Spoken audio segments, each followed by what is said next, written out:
Salut les filles, je vous retrouve dans une nouvelle vidéo pour vous faire le bilan de mon 8e mois de grossesse. Donc on change un peu de décor parce que j'avais envie de profiter de l'éclairage de mes toilettes. Super glamour, mais bon voilà, vous connaîtrez peut-être différentes parties de chez moi. Et aussi pour pouvoir vous montrer le ventre parce que je le fais pas souvent et j'oublie tout le temps. Donc là, moi j'aurais le réflexe de vous montrer. Donc là, c'est pas vraiment le ventre de 8 mois puisque je suis déjà à 38 SA plus 1. Et donc voilà mon bilan de 38 SA plus 1. Donc je voulais donc vous parler de l'événement le plus grand qui s'est passé pendant ce 8e mois de grossesse. Donc on s'est mariés. C'était vraiment super, un super moment entouré de nos proches. Et on va dire que se marier enceinte, ça a toujours été mon rêve depuis que j'étais petite. Je crois que depuis que j'étais en âge de penser. Je me suis toujours dit que je trouvais ça beau. Je sais pas d'où ça m'est venu d'ailleurs. Ma mère elle me disait mais tu comprends. Normalement, on doit plutôt rencontrer la personne, se fiancer, se marier et ensuite avoir des enfants. C'est comme ça, c'est l'ordre des choses. Et moi, j'ai toujours aimé tout faire à l'envers. Et du coup, c'était un rêve éveillé. Ça mériterait une vidéo à part entière pour celles qui organisent par exemple leur mariage ou qui planifieraient de se marier enceinte. Donc ça pourrait être une petite aide. Donc je ferai une vidéo à part quand j'aurai le temps. Et sinon, donc juste après ce magnifique événement, on a fait une échographie, je crois, 2-3 jours après. Donc il y avait la dernière échographie donc, du 3e trimestre. Donc pendant tout le mariage, moi je me suis lâchée, j'arrêtais pas de danser, j'étais à fond. Donc j'avoue que j'ai sauté pas mal. Donc il y avait bébé qui devait bien appuyer sur mon col. Donc moi je m'étais dit, peut-être que on me dira que mon col est déjà peut-être ouvert. Peut-être qu'on me dira, ah mais madame, à 37 SA, vous allez accoucher. Je vous rappelle que je suis à 38 SA, j'ai pas accouché. Donc on est passé à l'échographie du 3e trimestre. Donc pour rappel, dans l'échographie du 2e trimestre, on m'a dit que bébé était tout pile, enfin l'échographie T2 bis, on m'avait dit que bébé était tout pile dans la courbe. Et là pour l'échographie du 3e trimestre, on m'a dit que bébé était... Donc on m'a fait l'échographie, on m'a dit qu'il était bien tête en bas, etc. Et en fait son ventre avait grave grossi. Je crois que son ventre est passé dans la courbe la plus haute. On va savoir pourquoi. Apparemment c'est peut-être parce que j'ai dû manger sucré et me lâcher beaucoup pendant la période du mariage. Et donc en fait elle était apparemment au pile, enfin 50e percentile, je sais pas comment on dit, la moyenne. Et là maintenant elle est passée au 66e percentile, donc c'est pas grand chose. Bébé à peu près devrait faire toujours moins de 4 kg normalement à terme, mais aux alentours plutôt de 3 kg 700. J'ai redemandé à ma sage-femme parce que c'était confus. Moi dans ma tête je m'étais dit comme on m'a dit c'était pas grand chose, il vaut mieux espérer 3 kg 500. Mais bon, 3 kg 500 c'est vraiment, si vraiment le dernier mois je mange pas beaucoup quoi. Donc ce serait plutôt un bébé de 3 kg 700, max 800 quoi. Max. Donc voilà, donc bébé a bien monté. Donc si jamais vous commencez votre première échographie et qu'on vous dit que votre bébé est peut-être un petit poids, n'achetez pas en fonction de ça pour l'accouchement sans avoir la confirmation au 3e trimestre parce que... Et encore, le 3e trimestre, c'est même pas très fiable. Il faut se dire qu'en plusieurs mois, bébé a largement le temps de faire son évolution, de monter, de grimper, de descendre en fonction de la manière dont il se nourrit et aussi de votre position. Comme je vous disais, quand je me mettais sur la gauche pour dormir, ça favorisait la prise de poids de bébé. Sinon, mis à part ça, niveau symptômes, donc on commence à quand même avoir les douleurs. J'ai commencé à avoir des douleurs dans le dos. Surtout parce que bébé commencerait à peser plus lourd. Donc, pendant l'échographie du 3e trimestre, on m'a dit que bébé faisait 2 kg 323. Et la moyenne, c'est à peu près 2 kg à 2 kg, entre je crois 2 kg et 2 kg 200. Donc si vous voulez, c'était pas énorme par rapport à la moyenne quoi. C'est toujours dans les courbes, sachant que moi en fait, je devais faire normalement à 33 SA. Mais en vérité, j'étais déjà à 34 SA. C'est juste qu'ils m'ont dit qu'on va compter comme si vous étiez à 33 plus 7, alors qu'en fait, j'étais à 34 SA. Mais comme j'avais mon mariage et que mon mariage, je suis passée dans une autre ville, j'étais obligée de passer par cette magouille pour faire cette échographie, puisque en fait, il faut respecter absolument, je crois que c'est entre 29 SA et 33, ou 30 SA et 33. Et moi, sachant que j'ai fait mon échographie T2 bis à 29 SA, j'étais obligée de faire le plus tard possible l'échographie du 3e trimestre pour voir l'évolution, donc voir si bébé avait bien grossi. Donc là, comme vous pouvez constater, mon ventre il n'est pas tout petit. Donc ça veut dire qu'effectivement bébé a grossi.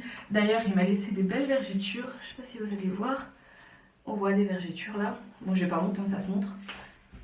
C'est comme ça, c'est la nature. C'est les plus belles vergetures qu'on puisse avoir. De toute façon, c'est pas à cause de la nourriture ni rien, c'est à cause de l'évolution de notre ventre, de notre bébé. Donc il n'y a pas de honte à avoir. Sinon, oui, Niveau crème, huile, moi j'ai utilisé l'huile, je sais même plus c'est quoi la marque, Mustela. J'ai utilisé l'huile Mustela et la crème Mustela anti-vergéture, les deux combinés. Je vous avoue, je n'étais pas si régulière que ça. J'ai commencé à partir du 2e mois de grossesse. J'en mettais tous les 2 jours. Et vers la fin, normalement, il fallait en mettre tous les jours, matin et soir. Et j'avoue, je le faisais pas.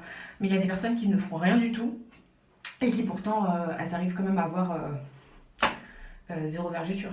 Et là, donc ça fait depuis mon 5e mois. J'ai plein de taches ici. En fait, c'est le masque de grossesse. Je sais pas si vous pouvez voir, c'est plein de petites taches. Donc ça, je les ai pas en temps normal quand je suis pas enceinte. Mais en fait, au lieu de les avoir eu au visage, je les ai eu là en fait. Donc c'est pas super beau, super esthétique. Enfin, de près, ça se voit pas, mais là, retour caméra, on peut le voir que j'ai des petites taches, quoi. Ça me fait comme des imperfections, quoi. C'est le masque de grossesse. Donc moi, je l'ai eu là. Je me suis inquiétée au début, puis ma sage-femme m'a dit si vraiment ça vous inquiète, allez voir un dermato, mais normalement, c'est avec la poussée d'hormones et ça va partir au moment où vous allez accoucher. Donc on attend avec impatience ce jour où bébé faudra pointer le bout de son nez. Donc de toute façon, j'ai laissé plein d'indices par rapport au sexe du bébé.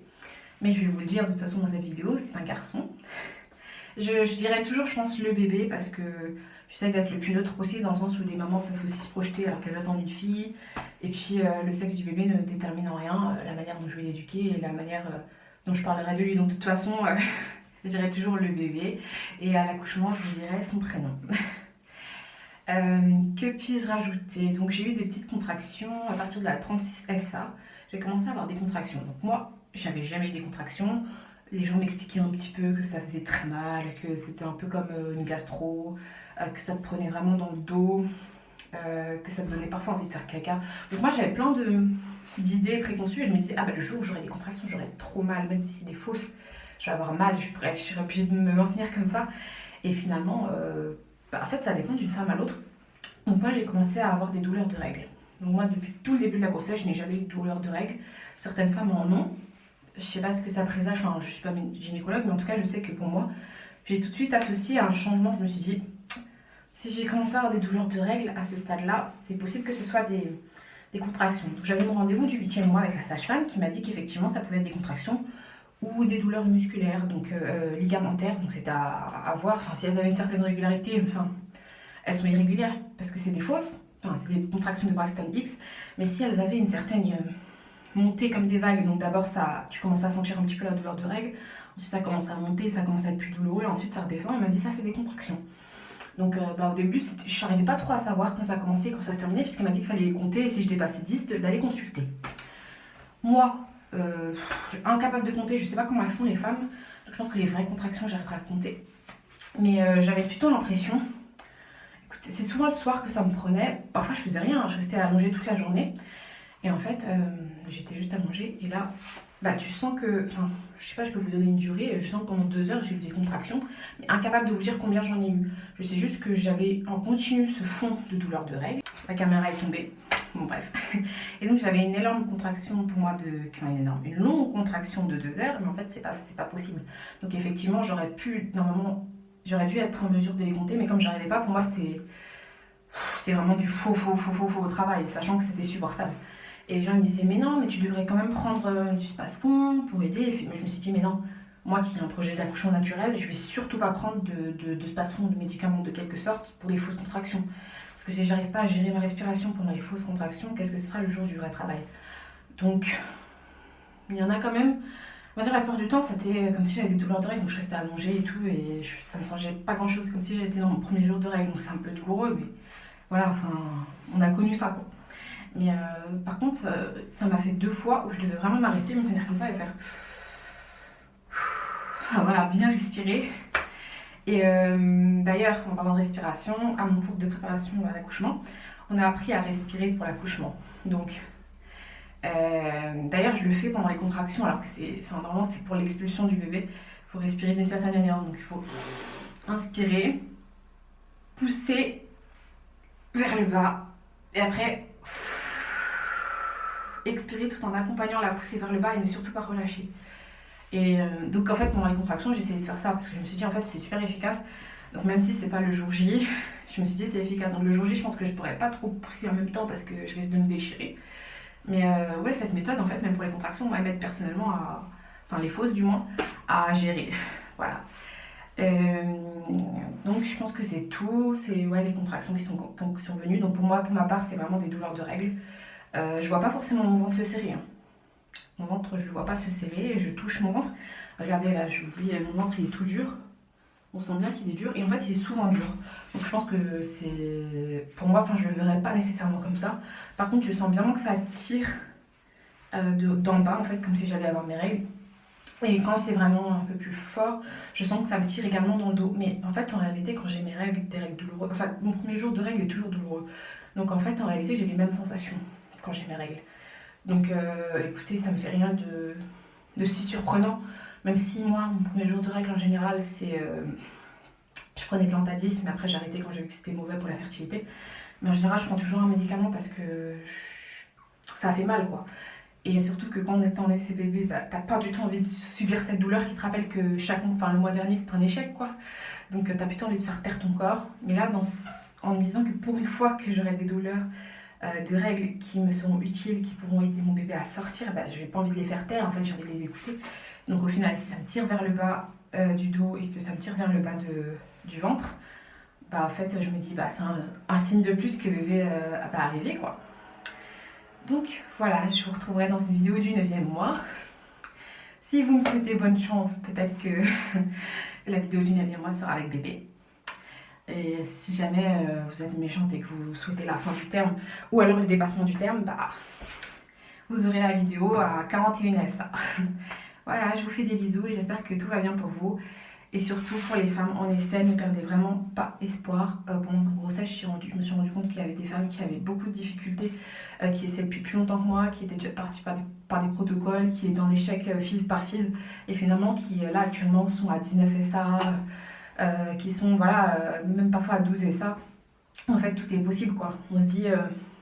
Enfin, en étant enceinte, je me suis dit, mais en fait, je me suis rendu compte que toutes les personnes avec qui je parlais en commençant mon compte sur Instagram sont pratiquement toutes tombées enceintes, pas toutes, hein, mais beaucoup. Et je me suis dit, bah, c'est un beau signe d'espoir. Si jamais vous pouvez, inscrivez-vous sur Instagram et échangez avec ces mamans, enfin des mamans en essai, parce que vous vous rendez compte que finalement, on a beau attendre, on a beau trouver le temps long, parfois. En échangeant avec d'autres mamans, on se rend compte que c'est pas impossible en fait. Nous aussi, on peut y arriver. Il y a des mamans qui y arrivent, qui ont le même problème que nous, parfois des problèmes même différents, parfois qui ont beaucoup de difficultés, des chéris qui n'ont pas du tout de spermatozoïdes, donc il faut aller partir dans d'autres pays pour en trouver. Enfin, ici en France, c'est compliqué, je sais, mais par exemple en Espagne, ou il me semble dans certains pays du Moyen-Orient aussi, c'est possible de faire des tests vraiment plus approfondis pour pouvoir retrouver des spermatozoïdes. Donc il ne faut pas perdre espoir, les filles. Et je vous souhaite bien sûr à tous, toutes un beau plus. Et celles qui sont tombées enceintes, je vous souhaite une très belle rencontre avec votre bébé, une très belle fin de grossesse. Voilà, je vous embrasse, bisous.